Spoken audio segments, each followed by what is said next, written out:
Tai sveiki, kad žiūrote mano vaizdo įrašą. Kam aktualu, kam įdomu, kaip man sekasi investuoti, nieko nesiūlo, kaip visą laiką, čia nėra investicinis joks produktas ar kitokia nesąmonė. Tiesiog rodau, kaip man sekasi. Paprastam eiliniam žmogui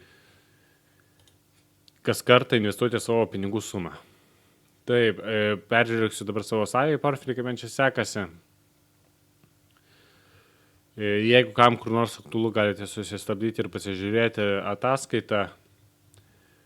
Delspinigiai sumokėta suma, jinai stipriai nedidėjo, nesumokėtų suma didėja, jau gal eurų padidėjo nuo praeito mėnesio. Vidutinė palūkanų norma yra 25 procentai, beveik 26, jinai vis dar turėtų kristi. Labai taip įdomiai skamba šičia, palūkanos 53 eurai, o investicijos 130 eurų. Dabar detaliai nesieku Excelio jokiam, niekur detaliai nesirašau, kas kur vyksta. Tai jau čia pradėjo veikti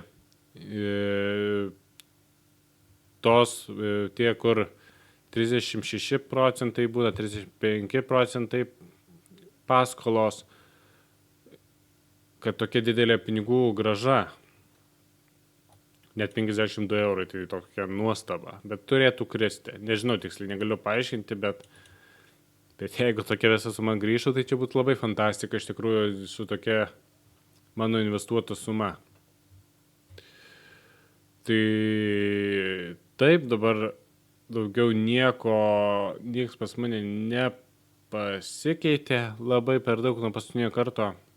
Einame į naują versiją pasižiūrėti, balansai yra 40 eurų, tai užstačiau, kad investuotų automatiškai 39 eurus, gal pagaus kokią paskolą. Liko tik keletą paskolų nesuinvestuota, kam aktualu gali investuoti, einame į mano portfelį, čia pasižiūrėsime, kaip mano portfelis augo. Jis palyginus augo drastiškai, man tai net labai drastiškai pagal pinigų sumą. Čia palūkanų gauta praeitą mėnesį yra 35 eurai. Sakau, ten kur rodė 50 eurų, tai ten visiškas kosmosas, tai nežinau kaip čia bus. Tai vidutinė palūkanų norma, kaip ir sakiau, 25 bei 26, kas turėtų kristi iki 14-13 procentų, nes noriu investuoti saugiai. Dabar jau perinu prie tokios strategijos, kaip ir sakiau praeituose vaizdo įrašuose. Tai va tokia mano minimali statistika, galite pasižvalgyti. Parduodamų paskolų nėra padaugėję, viskas likę tas pats, bet aš galvoju galbūt atšaukti su nekilnojamu turtu parduodamas. Kodėl? Nes savį kategoriškai, tiksliau nekategoriškai stipriai žiūro, kad žmogus turėtų nekilnojamą turtą pagrįstą, kaip jie patys teigia. Tai visi kažkada būtų išieškoti tie pinigai, bet pasižiūrėjus į pinigus, kad čia tik 30 eurų, tai gali ir būti. Labiausiai toks galvos skausmas dėl 140 eurų. Įdomu, kuo čia pasibaigs šita paskola.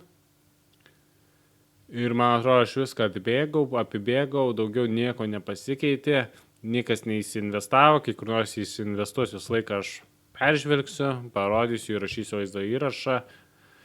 Tai jeigu kam aktualu, įdomu, kaip čia tam savį portfeliui sekasi ir kaip kiekvienam žmogui galima vis įdėti pinigų, vis kažką uždirbti, tai būtinai pasiekite ir vieną kitą komentarą galite įdėti, kur nors apačiai parašyti. Tai ačiū, kad žiūrėjote, ir iki sekančio karto.